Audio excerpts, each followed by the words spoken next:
Good morning, good morning. Good morning, good morning, LinkedIn Live. Good morning, Paul. How are you doing? I'm doing okay, Cheryl. A little bit tired, but other than that, all good. How are you?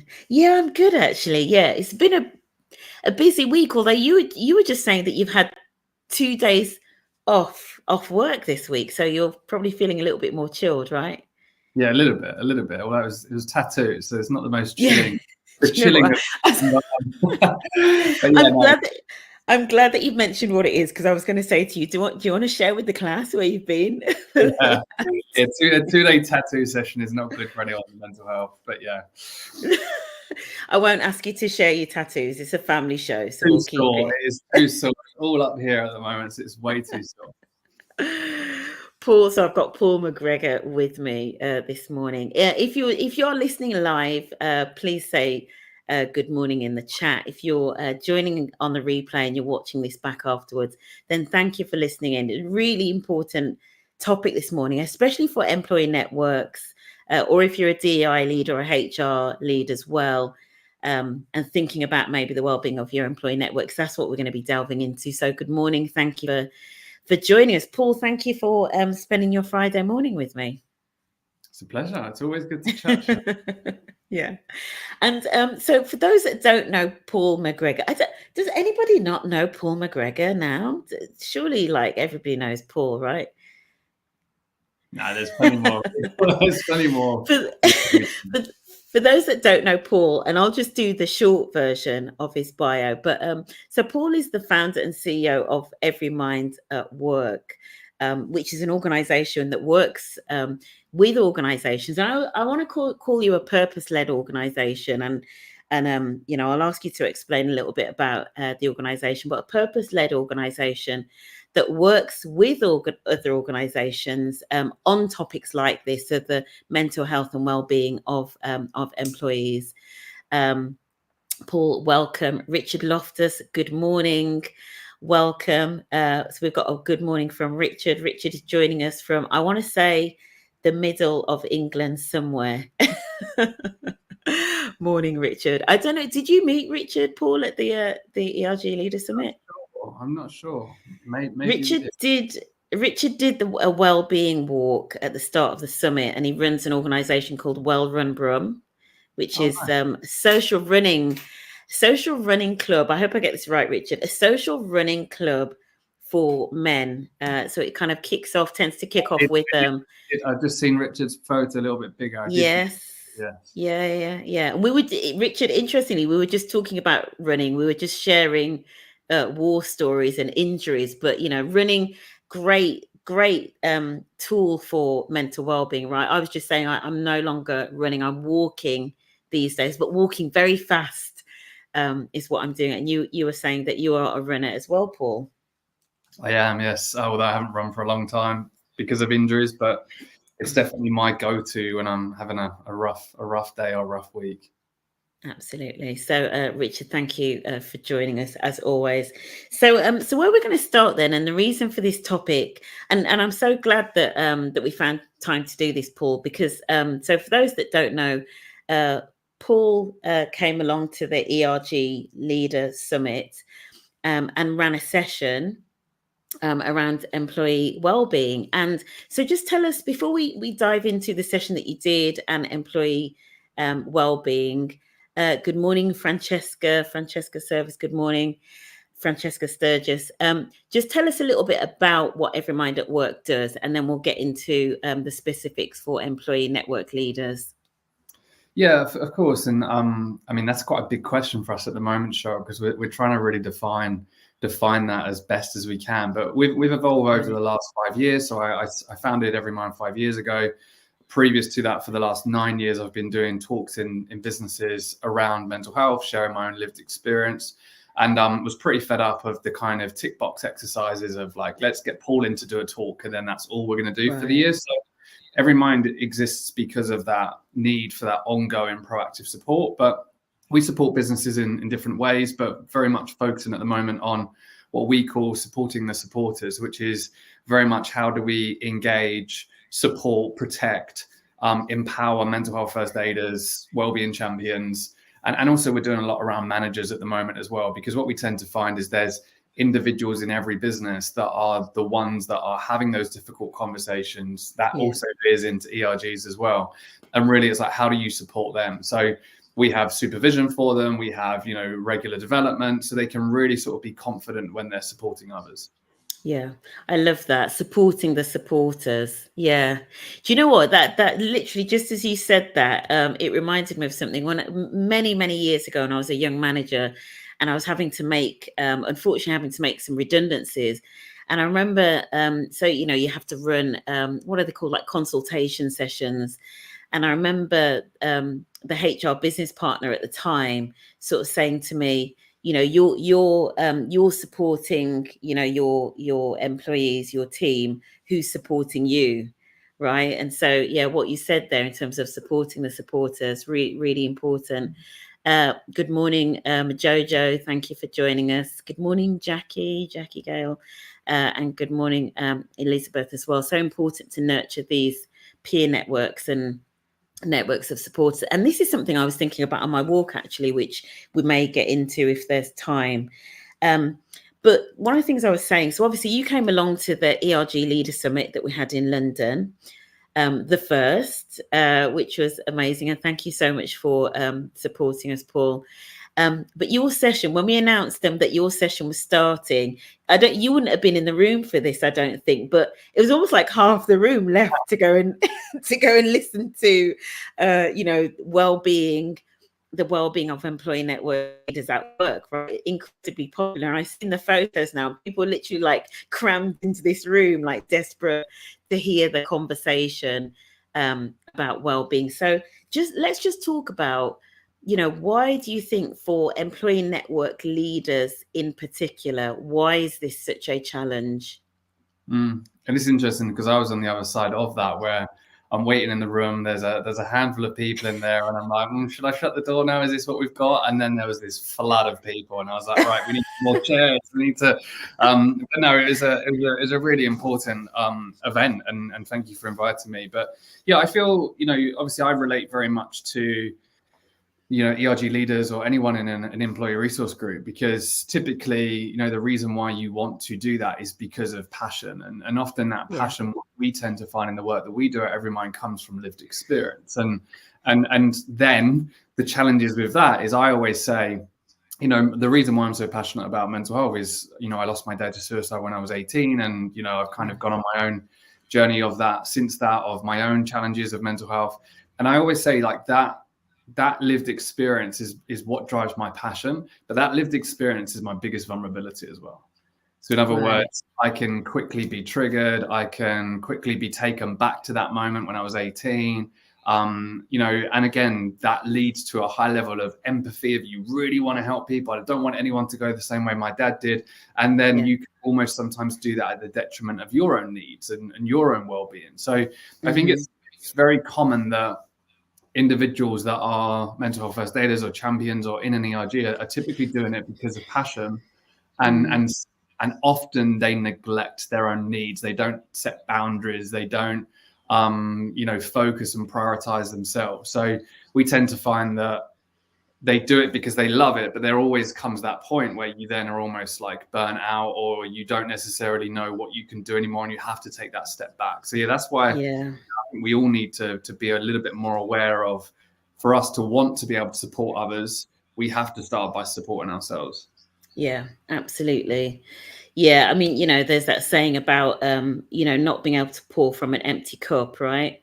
And so when we have nothing left to give, but we're still trying to, I guess that's, the burnout is real. And so many things of the things that you said there, the setting boundaries. Yeah, it's really interesting. I've been working with quite a few different networks this week, and quite a few conversations, and the boundaries aren't often there. They're just not. And that's not, not at the fault of the employee network leader, but even in terms of how the networks have been set up by the organization. And there's one particular organization who will remain nameless, but they actually almost like had as a principle or as a value for their networks, that their networks should be this, I won't say the exact term because the organization may guess who it is, but almost like that the networks primary purpose should be this place of support, right?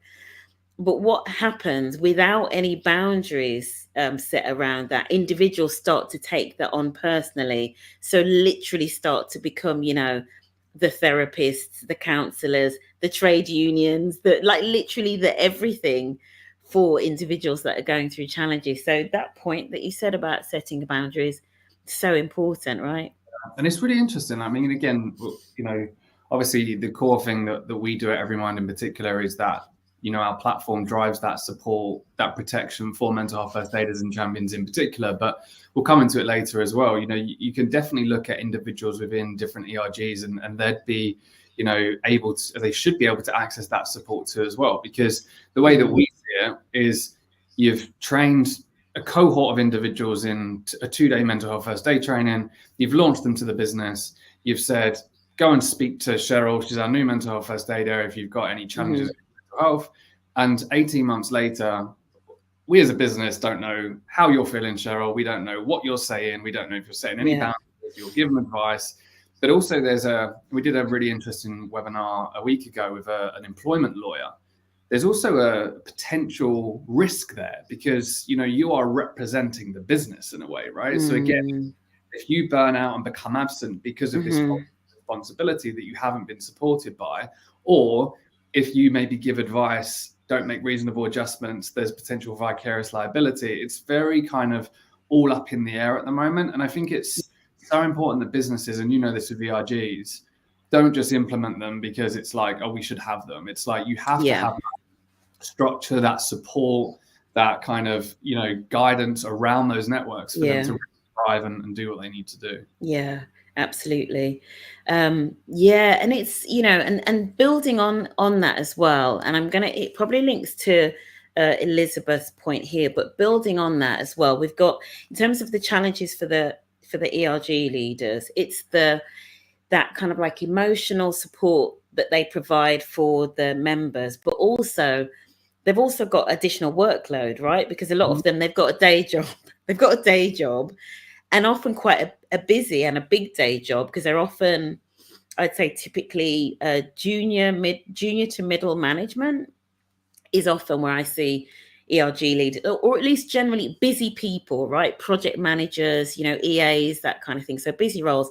And then they're also trying to do this emotional support on top of that as well. So it's almost like a double-edged sword sort of thing. So let me just read Elizabeth's comment here. And this is why nurturing these peer support systems, I guess, is so important. And actually, we say not pouring from an empty cup, but actually we need to have our cups full. So we give away that which overflows from our cups for peer support to work. I love that, Elizabeth. So you're saying actually our cups need to be overflowing for us to even have to be able to give, right? I get that. And then Jackie's point as well, supervision needs to be in place, which I guess really links in nicely to what Paul was saying. And the one thing that we'll get onto then, very specifically then, in terms of what it is that you do for employee network leaders, just talk to us about what that looks like and how it provides that support and those almost like those guardrails and helps to set boundaries. Yeah, so the partnership and what we do at Everymind is very simple. It's, we understand, or we understood, that individuals that are having these difficult conversations because of them being an ERG or a mental health first aid or whatever it might be, need to Jackie's point there, they need supervision. They need somewhere to go to. And employee assistance programs aren't built for it. A lot of the therapy solutions out there aren't built for it. And it was just baffling to me that, and I know the role of a psychologist or counselor is very different, but the reason why they have mandatory supervision is because they need someone to go to talk to. When I've done work with Samaritans in the past, if you're volunteering for Samaritans, you don't leave that room until you debrief, until you've had a conversation with someone.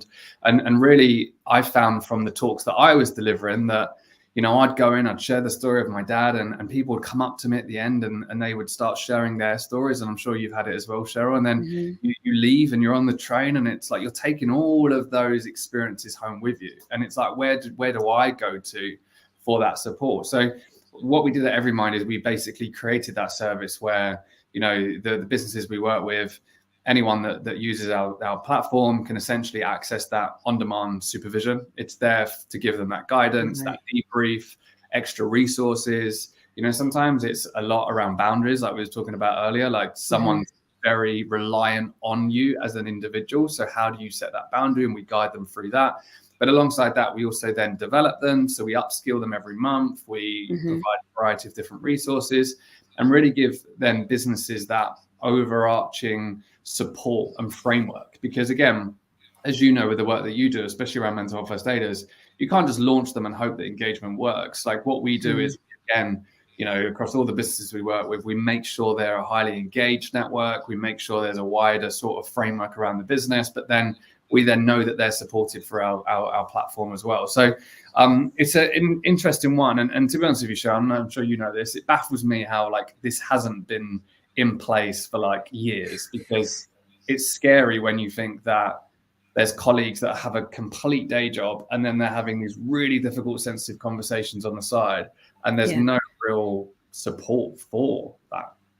Yeah, it is absolutely baffling. It is baffling. And even, as simple as, some of the conversations that I've been having, you mentioned obviously the EAPs, the employee assistance programs, but I think you'd be amazed even the amount of organizations where that model of support hasn't even been set out in terms of what is the role of the employee network leader, when and how should they be signposting, where are the boundaries. It's just not in place. Like it almost is just literally like the wild, wild west. And so you literally end up with some employee network leaders where, it literally becomes like the hotline. They become like the EAP. They become like an internal employee assistant.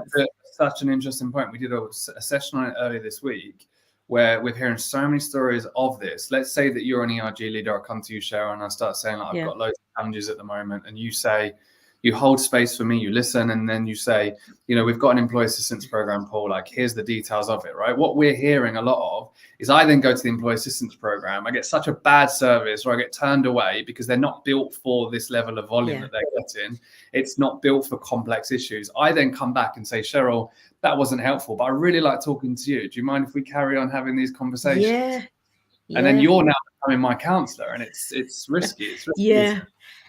Absolutely. When we, I've got another example, but I'll save it for when we're off air. But it definitely is a problem. It is a problem. And honestly, if you're listening to this morning, you're HR and D&I, please do think about just setting some sort of like, boundaries and rules for your employee network leads. That's almost just like the first step, definitely. I want to go on something that you mentioned. So you mentioned the mental health first aid training. And I remember, I'm going to say, I think that you did a post, or maybe Everymind did a post about mental health first aid training. And I one of the questions I think I asked on that post was almost like, do all managers need mental health first aid training? And so my question to you is around what's the importance of mental health first aid training for employee network leads? And, do you see it being used more? Do you think that organizations need to be going to mental health first aid training a lot more? So what are your just thoughts around that generally? I think, so here's my 2 cents, and I've probably got more than two. I feel that every manager, every person within a business should have training awareness around mental health. It's so important. Even the basic level. It's the same as managers. We did a post recently, Cheryl, where we do a lot of manager workshops, lots of manager training, lots of manager support. Companies still don't make it mandatory, and it's baffling because there's so many how to lift the box or how to do this. It's all mandatory stuff. But when the conversations they're definitely having on a weekly basis around mental health, it's training that's kind of just put in place sporadically. But so I believe, and we believe, that every manager definitely needs support. Every manager needs training and awareness. Every individual in a business, again, should have that basic awareness of just how to hold a conversation, signpost, etc. The problem that we have is the term mental health first aid. So kind of what we mean by that is, when we think of a mental health first aider, they're typically people that have been identified as individuals to go and speak to. So then that's when it creates a lot more confusion. So, that's why, again, if we've got 30 mental health first aiders, we run all of our managers through mental health first aid training, and then they think they're mental health first aiders, it becomes a bit messy. So we always like to say, if you've got this network of individuals that are supporting others, really focus on the quality of that, make sure they're supported, and that's kind of what we do as a business. But yeah, every other manager, every other individual needs some form of training. I personally don't think they need mental health first aid training, but definitely some awareness or specific training for them as well. And also, sorry, just quickly on this, because we're seeing it quite a lot as well in the mental health space. I think a lot of that training needs to be contextual to their industry and to their role. So like we're doing a big rollout with quite a big brand at the moment, where it's specific training that we've designed in collaboration with them that's just for their sales division. So again, I think it's like, if it's a manager in a manufacturing company, that's very different to a manager in a finance company. And I think there's content you can use for both, but it has to be contextual. I think nowadays you can't just run the same training to everyone and hope that it works. Yeah. That's really interesting. Really interesting. So it's when I think about mental health first aid, I think it was probably literally just coming in when I was leaving corporate mental health first aid training. But it was like literally there were like one or two people in the office that were like almost like, almost like the first aiders, like they are the mental health first aiders. But you're right in terms of how do we make it more widespread, but more, as you say, more contextual, more relevant. I love the thought around almost like, should it be embedded within inductions and onboarding, or at least some element, even if it's just like a basic level. Should it be within manager training? Probably, in a way that's, I know that I was talking to an organization who yesterday, they were saying that inclusive leadership, they've now made mandatory for leaders at a certain level. So you sort of think, well, mental health first aid, or at least some element of that. Why is it not mandatory for managers and leaders, right? It's really interesting. And the contextual bit, that's really interesting. It is important that it's not just a sort of vanilla approach for everyone, right? Because the challenges are different. Yeah, and I think it's deciding on what you want the outcomes to be, as you say. I think every manager in particular, the training that we deliver is very much giving them the confidence to spot those signs, initiate a conversation through contextual questions, hold space. That's the hardest part. Listening's the hardest part. You've got to really check on yourself. This, like, how much, because you'll naturally want to solve it. You'll naturally want to, shut that conversation down. But then also as a manager, knowing internally and externally, like what support and signposting you can provide to them. And really, like, in psychological safety, supporting your own mental health boundaries, that's kind of the training that we deliver. But I think the challenge is, like, everyone needs that, because that's a human conversation. I think sometimes when you veer into some of the other trainings that I've seen out there, you start touching on different types of mental illness. And I think sometimes, like, you're giving people a little bit of information, and sometimes that can also be a bit of a detriment, because now, I'm having a conversation with someone and I've spent 20 minutes learning what bipolar is, and I might start trying to, look for that in conversation. Yeah. We're just talking about holding space for individuals, that everyone should have that, basically. That everyone should have it. I think I mentioned something to you a little while ago. So, some people might know I have, family members that have severe mental illness, and it's something that I talked about in depth with you actually in a conversation a couple of months ago. But one of the things that I came across as part of the coping tools for individuals with, a diagnosis of mental illness then that can get to a stage where you are in a crisis situation. One of the coping tools was almost like a plan, like a crisis plan of how you manage. And I couldn't help but wonder, because it had things like, what are the signs and signals for both me and or for friends or family or for peers, etc. And I couldn't help but wonder, actually, if everyone had one of those, regardless of whether you have a diagnosis of, mental illness on a spectrum that's way over here, or it's just stress levels and burnout and all of that, if we all had a plan around our mental and emotional well-being that said, what are the signs that I'm getting stressed, right? And we shared that in a way that was quite open. I thought that would be quite powerful, actually. Do you know what I mean? It kind of helps to take away the stigma and all of that. Everybody has this plan around their emotional and mental well-being and how to know when it's deteriorating. So, something you said there in terms of just those conversations around listening and not wanting to necessarily solve or shut something down, it really links into how organizations create those cultures where these conversations are okay to be had and people don't get incredibly, they don't feel awkward or embarrassed and all of that sort of thing. Having those cultures really helps, doesn't it? A culture where it's okay to have these kinds of conversations. Yeah, and again, like what I've realized a lot, and I'm a huge advocate of therapy, as you know, Cheryl. Like therapy is the one thing that 12, 13 years ago was transformational for me. Like I didn't, I wasn't talking to anyone about my dad's suicide for a long time. And then, therapy was one person I felt comfortable to. And as years go on, you feel more comfortable to share it to more people. However, I still go to therapy now. It is something that there's a lot that goes into that therapy session, right? And what I've realized as well is therapy is so important in my toolbox. But what I'm finding is really important too. It's just a conversation with someone I trust, conversation with a colleague that I trust. And that's what these peer-to-peer support networks are. They're not anything more than that, but it's a trusting conversation. And if we provide more opportunities where that's the case, then that's really going to link more to prevention. But it's a interesting space at the moment. But as you say, I think it's important that those networks get the support that they deserve. Absolutely.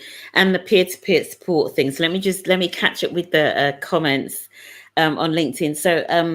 So Elizabeth, thank you so much for your contributions this morning. So Elizabeth talking again, community of practice is something that many peer systems are starting to set up as frameworks of internal support and learning. They tend to be self-contained and a way of building relationships within. Honestly, I'm really, this thing about peer support and community, linking back to ERGs, I'm going to come back to this. We'll definitely take this on board, Francesca. I think that's when I was talking about the guidelines and boundaries, etc., for employee networks. Paul, you've been running Walk and Talk weekly for 2 years now. Global, a peer-to-peer support network where we create a safe space for conversation, where we amplify the voice of our ERGs. Yesterday, gender equality network focus on World Menopause Day. Next week, focus on Black History Month, becoming part of our culture. I love that. Walk and Talks also helps the ERG leads to refill their cups. I love that. So the Walk and Talks, just clarify for me, Paul, is that just for your ERG leads? I'd love to know. That sounds absolutely fantastic. Reminds me a little bit of Richard's Well-Run Brum, which has the walking, but also the talking bit. So that you're giving it a bit of structure, which I love as well. Yes, these programs need to be intentional, fit with the wider policies and leveraged at all levels of the organization. And yes, everyone should have a degree of training with bespoke features to the specific organization. Good morning, Sophia Nichols.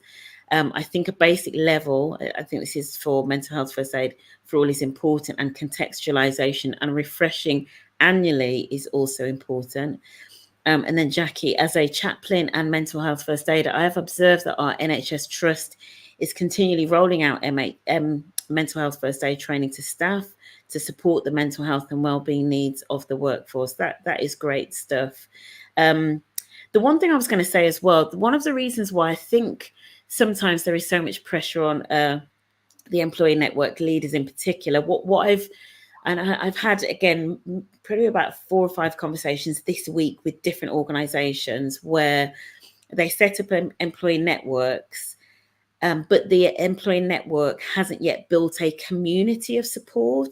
So there's no, for example, online, kind of forum of engagement for community or anything. So literally everything is just going to that one individual, the 1 or 2 individuals that are kind of doing the legwork. And I've been thinking, I said to somebody this week, I said, internally, how do you create the mum's net equivalent for your ERG? How do you create that so it's not just on you as the ERG leader? Internally you create more of a peer system, and I'm using mum's net as the reference point because everybody knows what mum's net is, right? So that as part of the ecosystem, along with your EAP and other supports, and organizations like Paul. Final comment here, I think, from Jackie, and then I'm going to be asking Paul what his final tips are for either any employee network leaders listening or organizations. Also, I found that workplace reflective practice sessions are effective within small teams and departments. Jackie, I love that.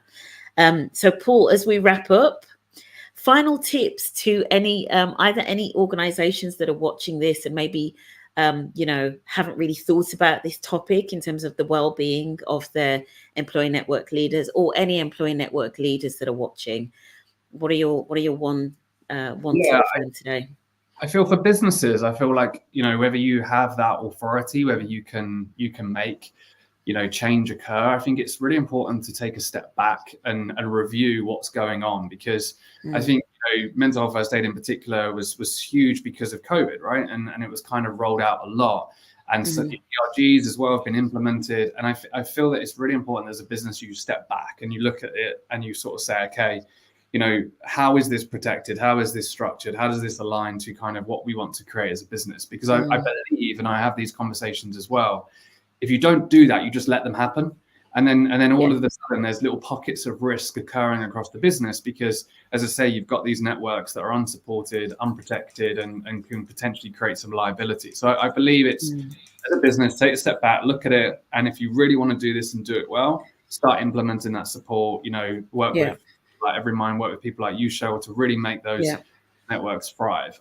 So that's important. And then for the ERG leader, and this is one that's probably going to be a more personal one, I really believe wholeheartedly that one of the biggest challenges you have as someone who's really passionate is you don't prioritize yourself enough, right? And you'll often say, I don't have the time, or I'm so busy at work, or I've got stuff going on with the kids. But underlying that, the real reason is you don't prioritize yourself enough, because you prioritize yourself more, you'll find that time, you'll make yourself a higher priority, you'll, take that time out for yourself. And we've never been taught to do that. But the way that I now approach it is, I always do feel guilty and selfish still when I go for my walk or my run or my gym session, or I do some meditation, because I'm not spending time with my kids, I'm not spending time with my wife, I'm not working, I'm not raising awareness. But the way I now see it is, if I don't do that, I'm not going to be the best dad I can be. If I don't do that, I'm not going to be the best husband. If I don't do that, I'm not going to have the amount of desire that I need to continuously drive the awareness that we need to be raising. So I think it's so important to prioritize yourself more. Like I always joke, Cheryl, just quickly, I did a talk once and someone in the room said, I make sure that I have a nice relaxing bath every evening with the candles on and I read a book. And everyone was like, wow, I'm so jealous. I wish I could do that. And I sort of said to them, and I sat back and I said, that's where society's got to. We are celebrating someone washing every evening. Right? We're seeing that as like the epitome of self-care, like just having a bath in the evening. A low bar. It's a low bar.